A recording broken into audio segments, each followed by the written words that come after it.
My name is GuruPrem Singh, and I'm going to take you through the basics of yoga. But first, let me give you a little background about me. Before I got into the world of practicing and teaching yoga for the last 45 years, before that, from the time I was about 7, I was deep in the world of gymnastics. And I practiced and studied and competed until I was about 23 or 4. I went to local Los Angeles schools. I went ultimately to USC where I competed. And then I actually competed as well a little bit for the early Broadway gymnastics. This is in the 70s, starting around 1976. And then later on, I was one of the coaches. I like to joke, although it's true, that I came with the gym when Michael and Mary Cates took over somewhere in the late 70s.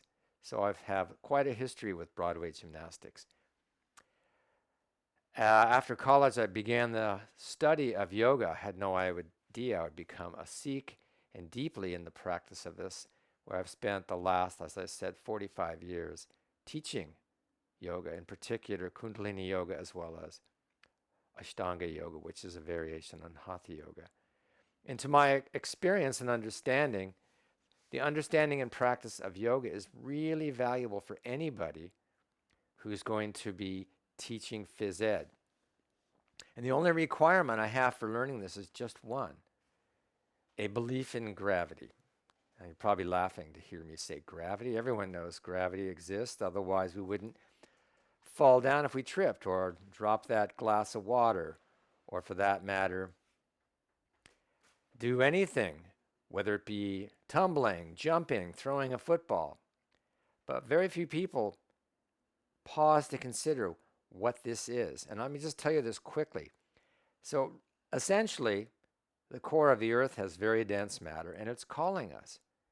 And whether we realize that or not, we are in this constant relationship with the call of the earth's core. Now, everything else is with matter is a gravitational field too.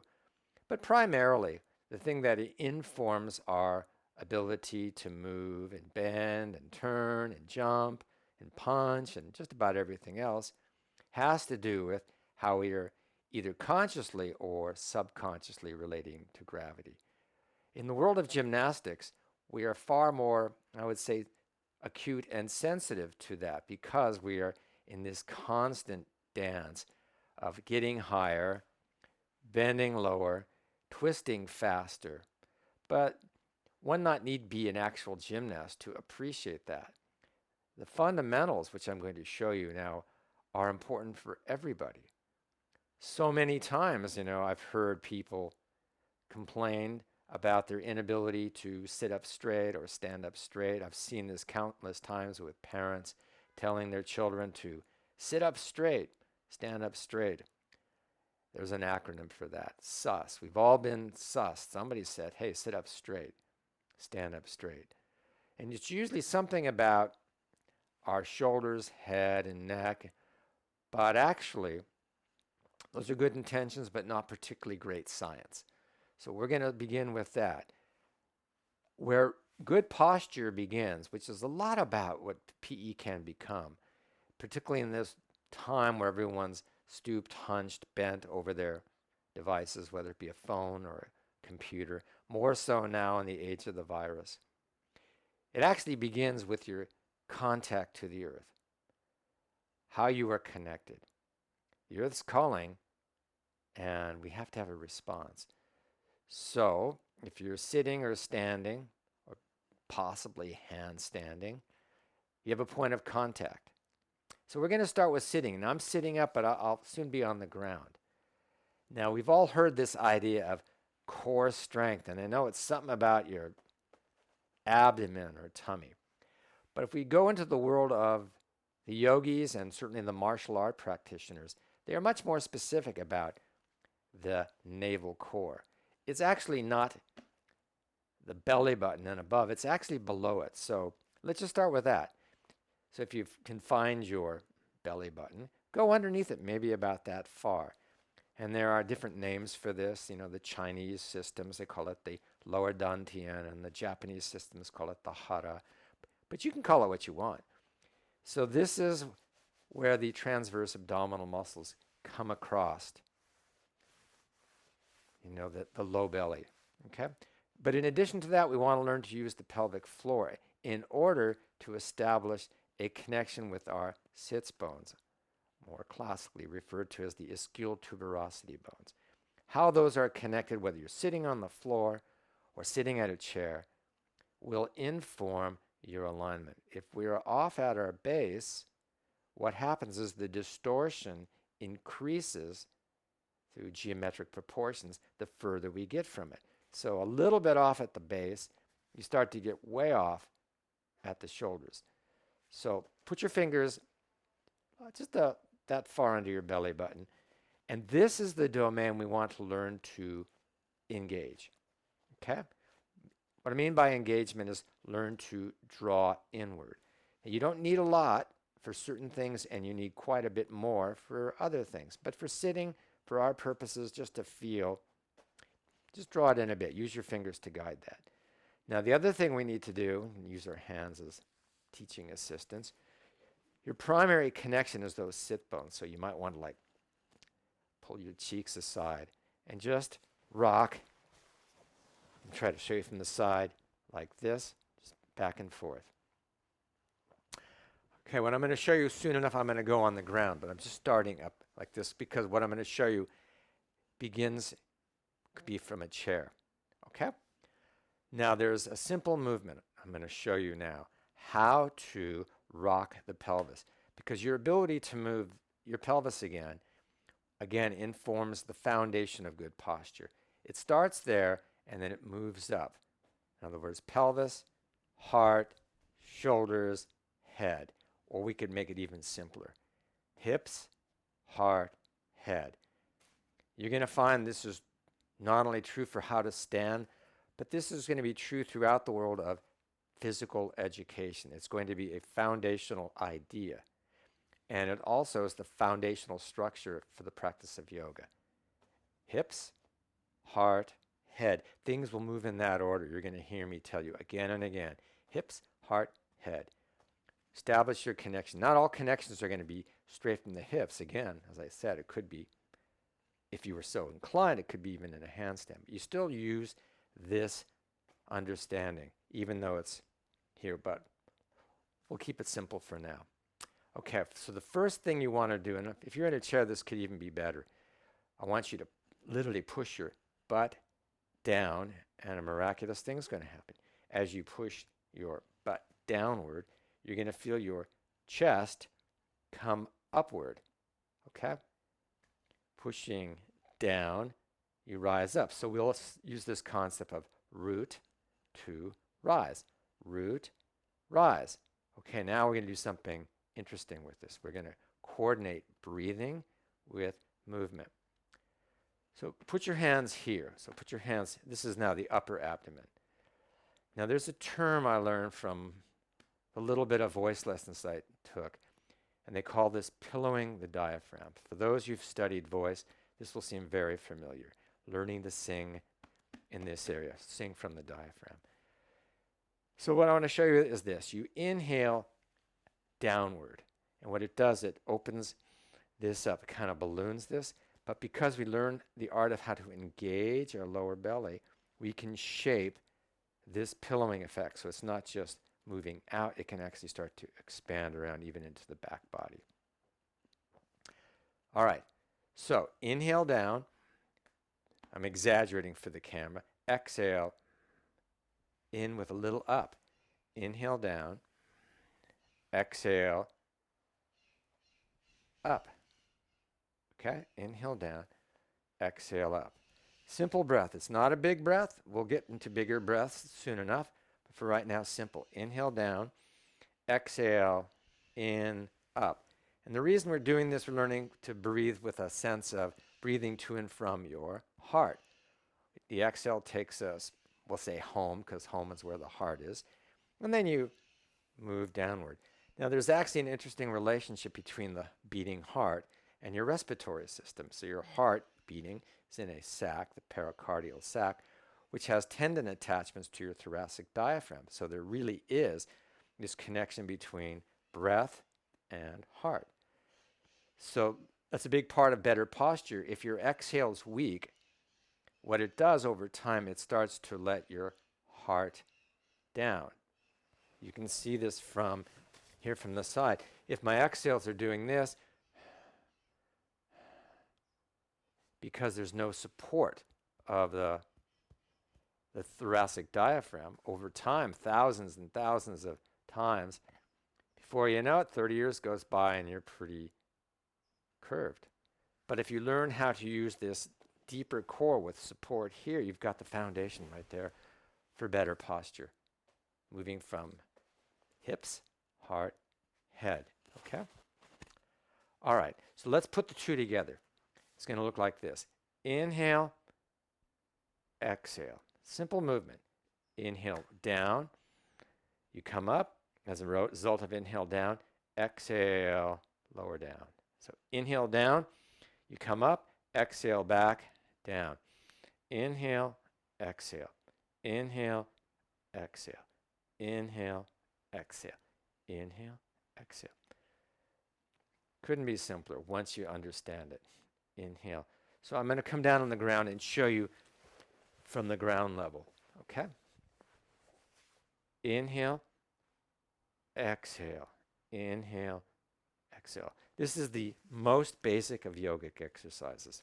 They call it the camel ride. There are hundreds and hundreds of yogic movements. Some of them are quite difficult.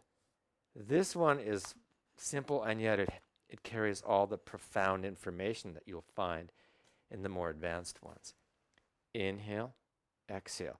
Now, if you find that it's difficult for you to sit on the ground like this, then what I recommend is get a lift. You can fold up some blankets, make them compress so they're firm enough, or possibly you'll have something like this.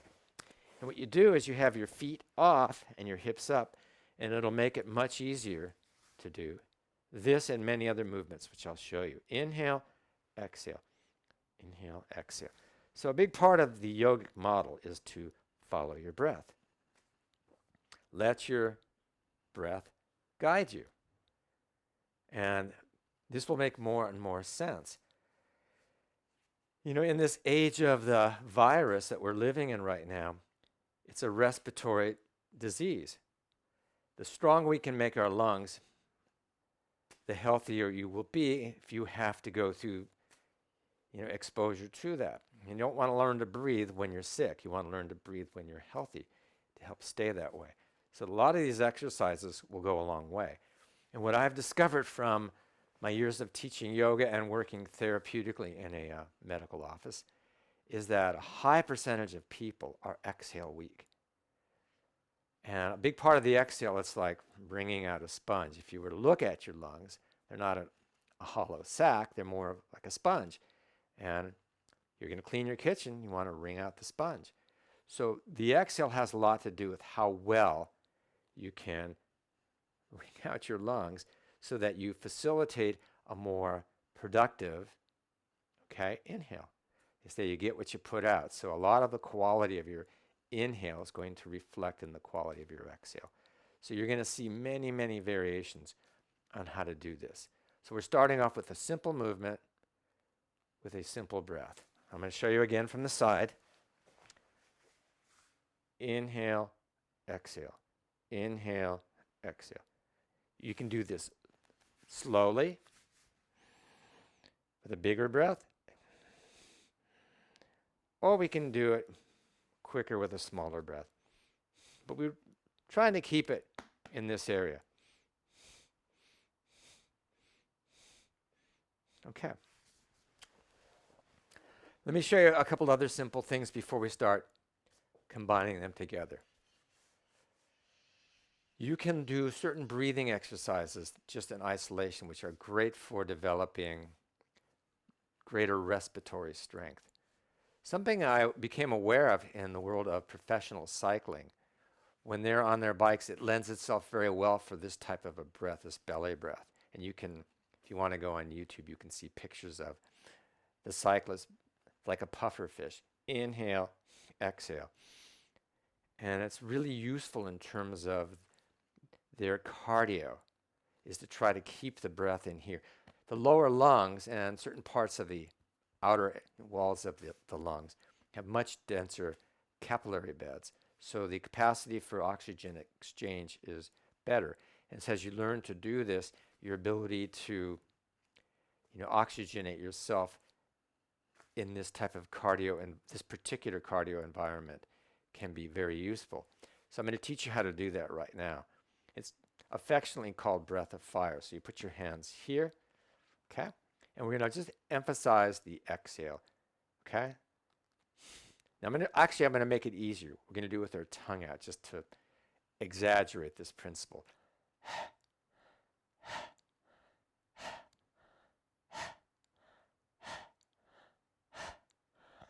Now, eventually you can close your mouth and just do.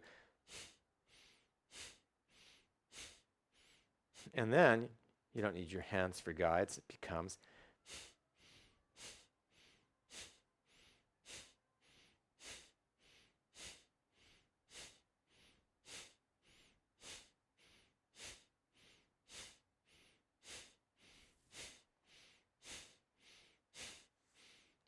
Okay, inhale. Hold your breath. Big inhale. Now, if we want to expand the chest more while holding your breath, pull your belly in. And it's going to force expand your chest. And then let it go. So it's another way to open up the lungs. Big inhale. And to make it bigger, once your lungs are full, you pull the belly in, and then it pressurizes the walls of the lungs. It's a good exercise. And exhale. Equally important is learning to inhale, then exhale. Hold the breath out, and then pull this up. Pull the belly in and up. And it does another thing. It kind of constricts the walls of the lungs more like that, more like the sponge squeeze. So it's all good. So this isn't, about necessarily cardiovascular exercise. This is just about learning how to breathe. These are just some simple practices that you can learn. If you want to know more, you can just go online, and there are many, many, many videos on YouTube. If you want to learn about yogic breathing, just see where it takes you. You can look up Kundalini Yoga, which has more information possibly than other sites on yogic breathing. If you have any questions, you can email me at gurupremk@gmail.com, and I'll be happy to let you know where to go. So let's do some other simple movements, okay? This one is called the cat and cow. Same principle, different movement. Whenever your hands are on the ground, whether it be for what we're doing now or possibly a handstand, open them up. More platform.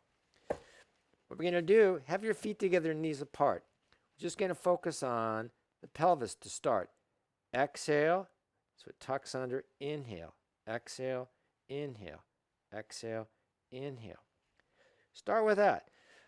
Belly goes in, creates the exhale, the pelvis turns. Inhale, hips go the other way. Exhale, inhale, exhale, inhale. As it moves up your spine, it goes hips, heart, head. Then your head can move too. Inhale, exhale, inhale, exhale, inhale, exhale, inhale, exhale, inhale, exhale, inhale, exhale. Just now follow your breath. Inhale, exhale, inhale, exhale, inhale. Great. Inhale. Simple movements. Profound effects. Good. Don't go any faster for now. Just inhale, exhale, inhale, exhale, inhale, exhale, inhale. Okay. But let's make it a little more advanced. Same principle. Okay. Different movement. But we'll start from where we are. Same idea. but it's going to start to increase the flexibility of your legs. Now your feet will come apart. Hands are still open. By the way, have these two fingers close to parallel. It doesn't have to be exact, but just close. And open them up. This is called cow dog. Inhale. Exhale. You don't have to straighten your knees out all the way yet. Inhale. Exhale. Inhale. Exhale. Inhale. Exhale.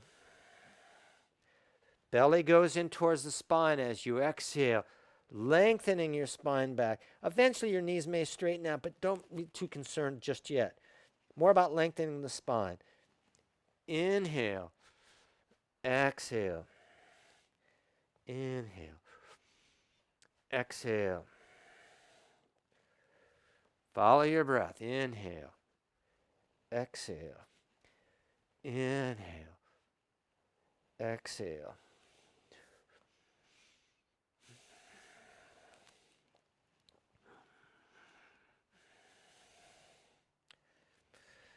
Let your breaths be big. Let your exhales be deep.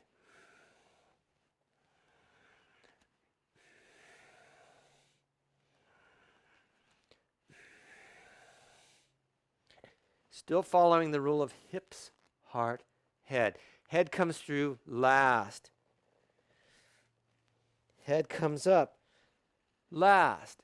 Head goes through last on the exhale. Inhale. Exhale.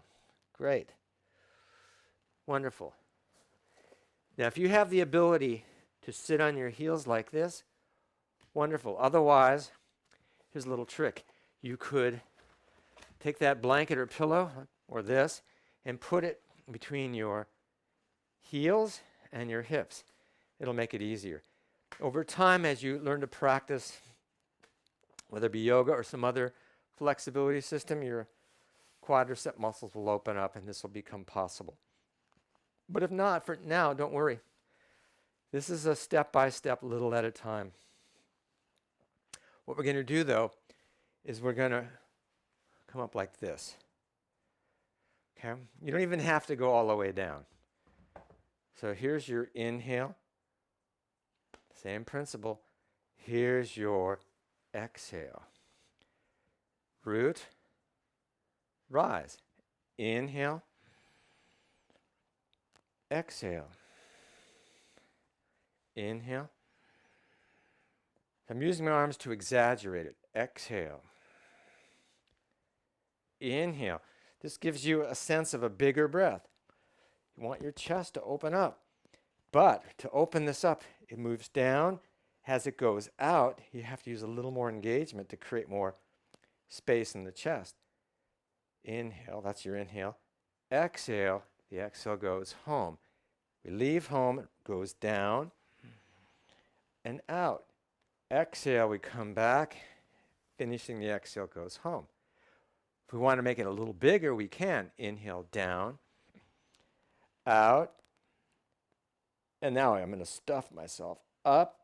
I'm going to pause. To get this much expansion, I need to really start to pull this back. And on the exhale, I'll start to let that tension go until we want to finally reconnect to finish the exhale. Inhale. Exhale. Couple more. Inhale.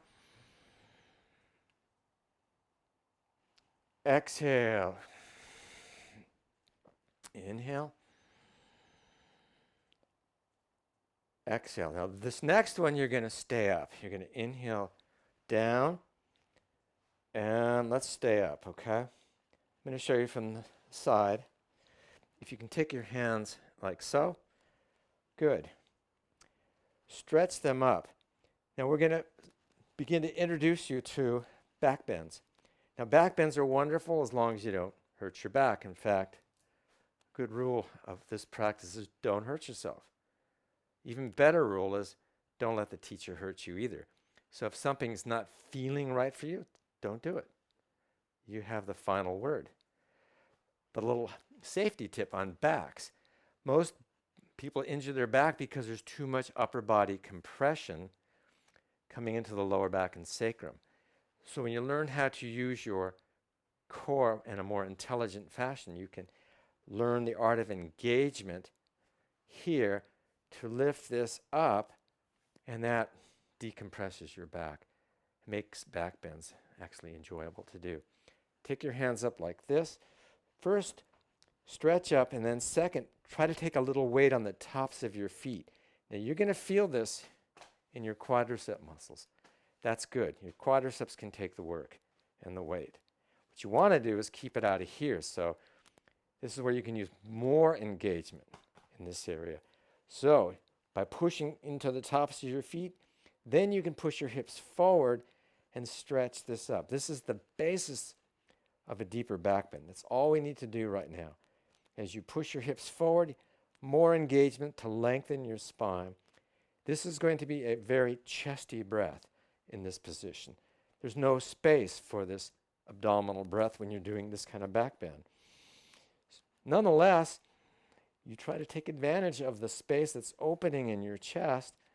Big inhale, much of an exhale as you can. Big inhale. There's the exhale. You can push your hips forward, but you have to engage to keep it out of your lower back. Finally, inhale. Push up, exhale. Come out of the position. After doing any of these back bends, it's a good idea to do a counter pose. The classic yogic counter pose would be child's pose. You just come forward, put your head on the ground, arms at your side.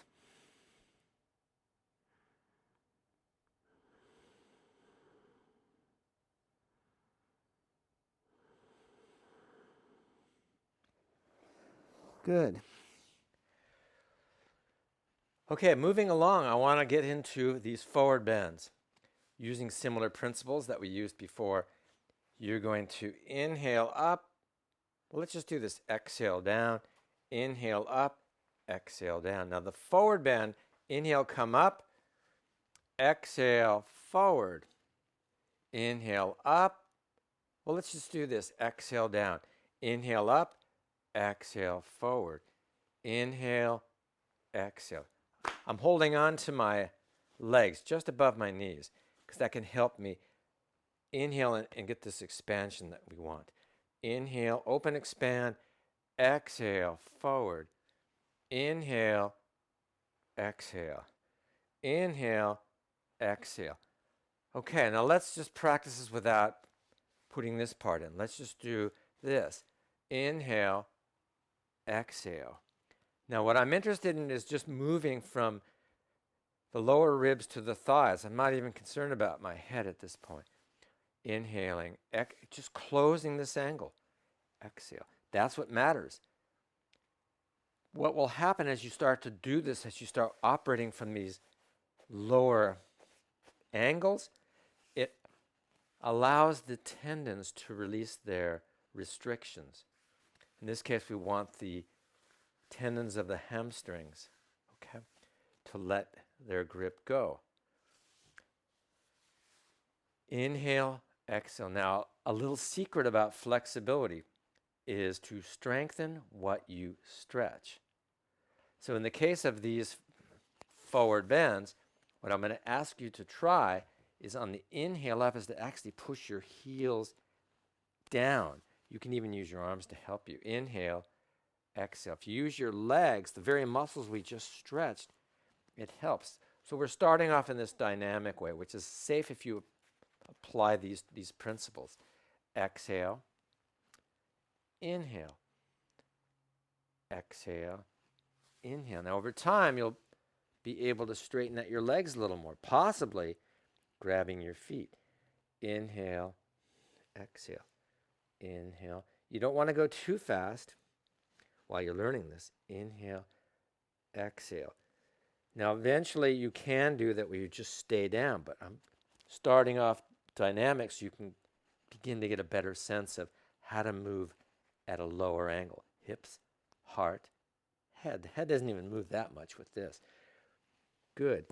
Over time, again, as these tendons, where most of your flexibility comes from, starts to let go, you'll be going further forward. Inhale, exhale, inhale. And at a certain point, you may not need a lift.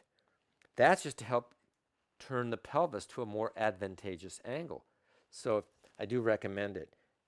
Inhale, exhale.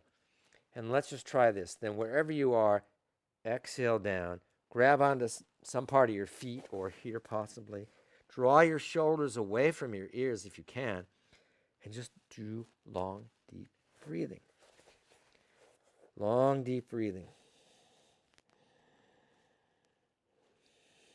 Big breaths.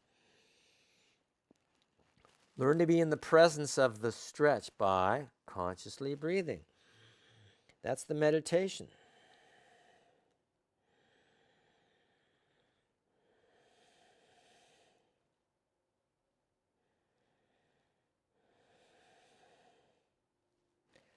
Good. Inhale, come up. Exhale. Let's try a different type of stretch. Same principle, different stretch. Again, if you find yourself unable to sit up in a position like this, get your a lift. If you want to get really, sophisticated, they sell yogic props, sitting devices. But if you take a blanket and fold it up enough ways so that it's firm, you don't want it too soft. It needs to have some support. That works. Okay. I'm going to show you one here because it just makes it a little easier to see. So with a wider leg stretch, you're going to be opening up not only here, but different muscles of the hamstring. Similar idea.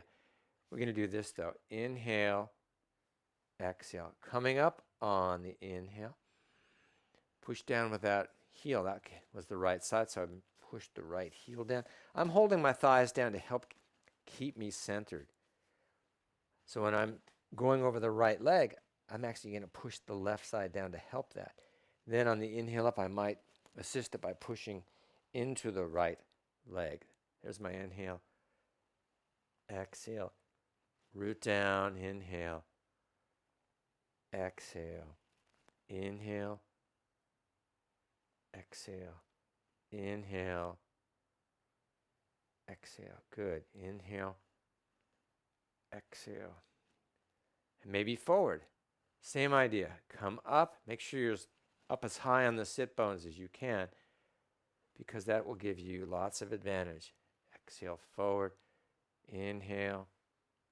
Exhale. Exhale goes into here and up. Inhale.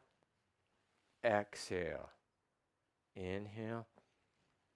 Exhale. Inhale. Exhale. Inhale. Exhale. Inhale. Exhale. Wonderful. Okay. All this flexibility, one of its greatest gifts is it allows you to sit comfortably. Again, whether you're sitting at a desk, sitting on the floor. We're not a floor-sitting culture, so many people, this is not a familiar place to sit. That's why couches and sofas and chairs seem to be there. But a child seems very comfortable, so they have a natural affinity for sitting on the floor. But at a certain point in school, they get put in desks, and for many, that's the last time they find comfort on the ground. I don't mind chairs, and I don't mind other things to sit on. I use them myself. But I would hope that you could, as part of your PE is that understanding, help people regain a relationship just sitting on the ground some of the time. If you're going to develop, say, a meditative practice, you can do them from a chair, but there's a lot of advantages to being able to sit on the ground. And if you help somebody young enough, you can regain that openness and that flexibility that can be well served from floor sitting. Okay, we're going to leave the floor. We're going to do some standing exercises. Okay, just some basic ones for you. So I'm going to stand up.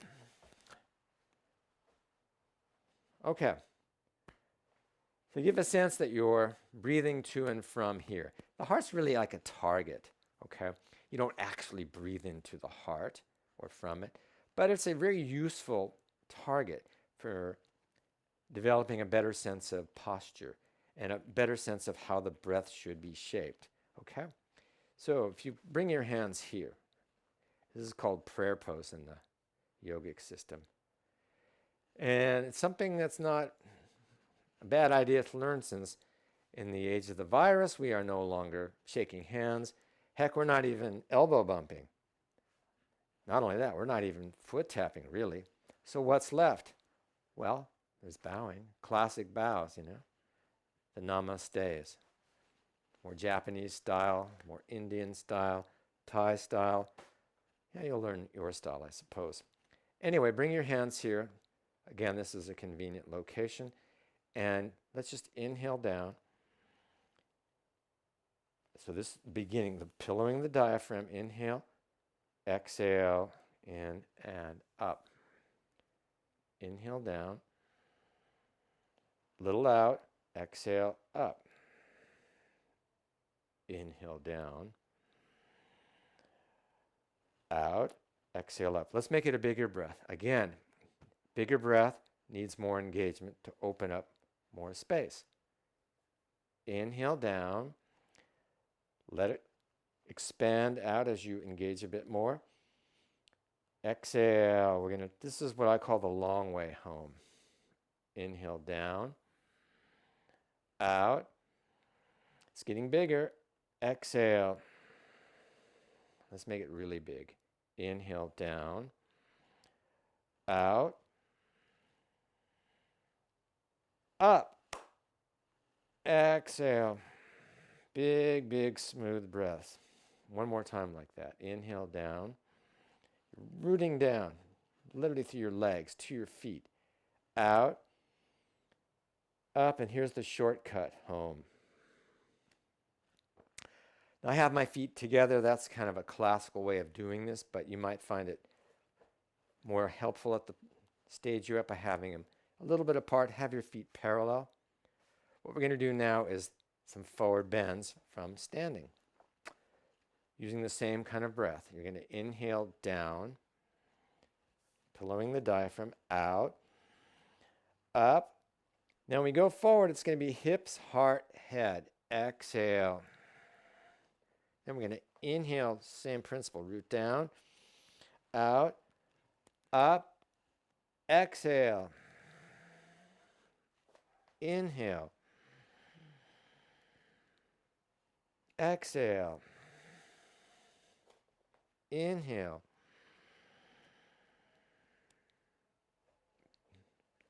Deeper bend. Exhale. Inhale. Now there's a lot of styles one can employ with this. The only rule is that you have to exhale going forward and down, and inhale coming up.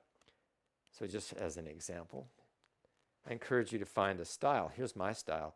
Inhale, exhale, inhale, exhale, or maybe inhale, exhale,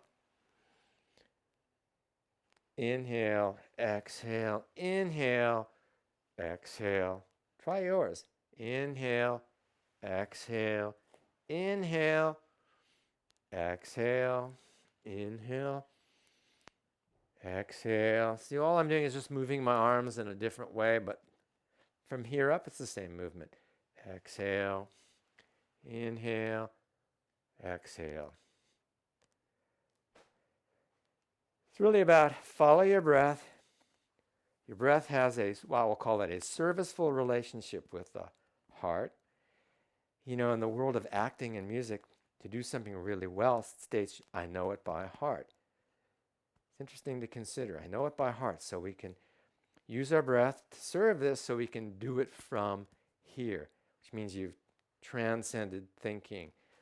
One of my favorite expressions about this was probably 10 or 12 years ago. And Kobe Bryant was captain of the Lakers, and it was in a championship game for the title.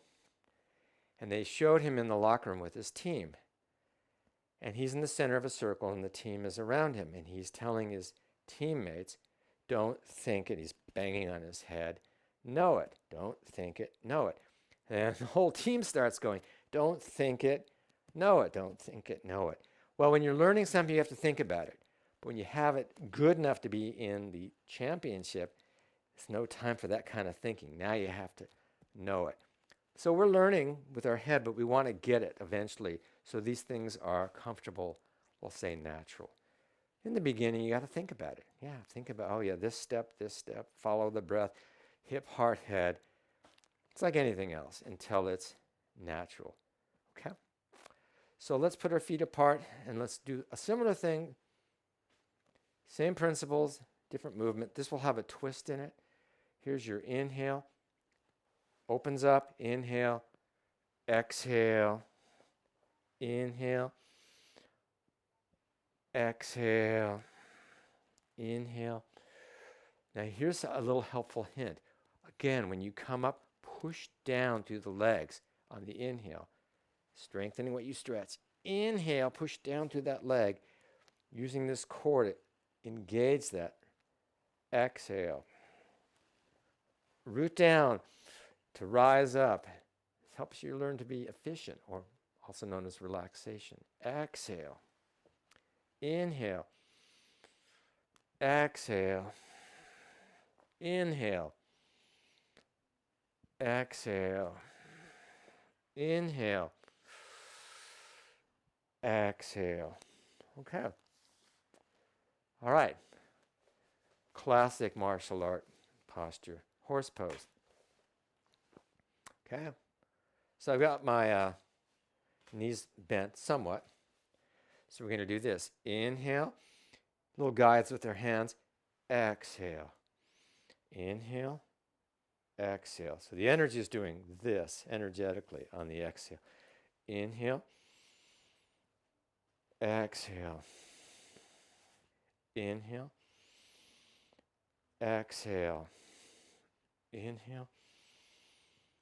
Exhale. Inhale.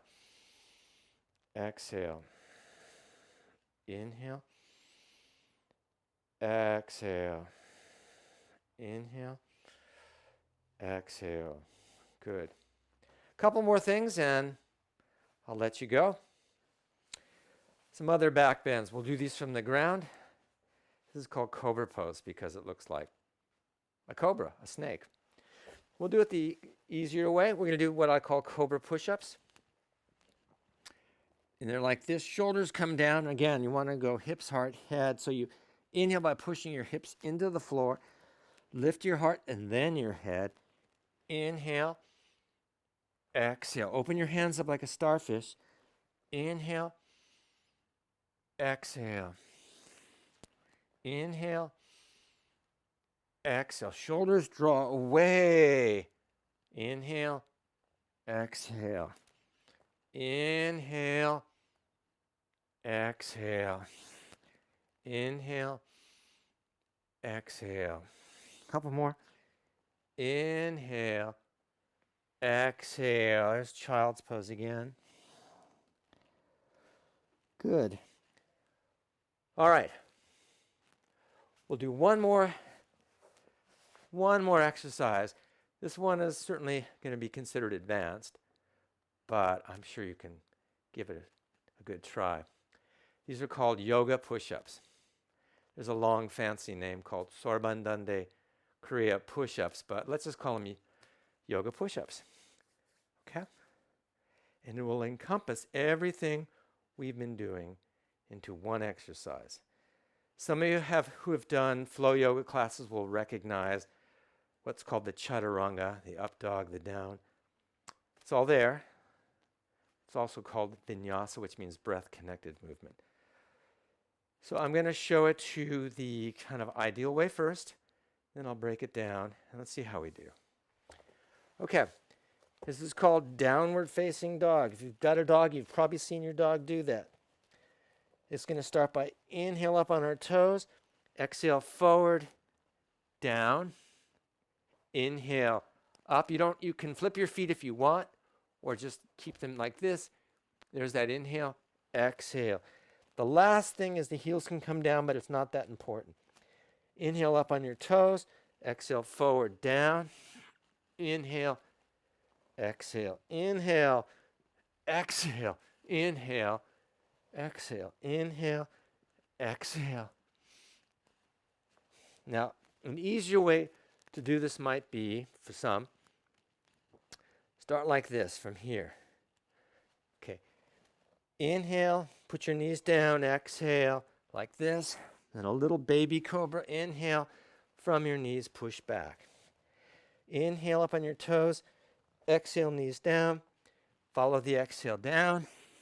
Inhale, exhale, inhale, exhale, inhale, exhale, inhale, exhale, inhale, and so forth. Okay. Well, that's a lot of information. Practice what you see there. You can look me up, GuruPrem thing online. You'll find me demonstrating all sorts of postures. If you want, I will post a link. I will give that to Michael Cates, and you can see me demonstrating, I don't know, maybe 50 different postures. Some of them are not hard, some of them are not easy. Don't worry about it. You'll find the same principles in all of them. This is an incredibly old science, meaning the science is thousands of years old. And it's been my experience that things that last that long, and it has its influence across many cultures, tends to be factual, tends to be true. But what matters is to discover for yourself if it isn't so obviously correct. Learning how to be core intelligent, wise-hearted, and level-headed. What a great combination. Smart belly, a wise heart, and a level head. Can't imagine you guys not wanting that. I want to thank you very much. Again, my name is GuruPrem Singh. Look me up if you need to, or if you want to. I hope to see you all again soon. And goodbye for now.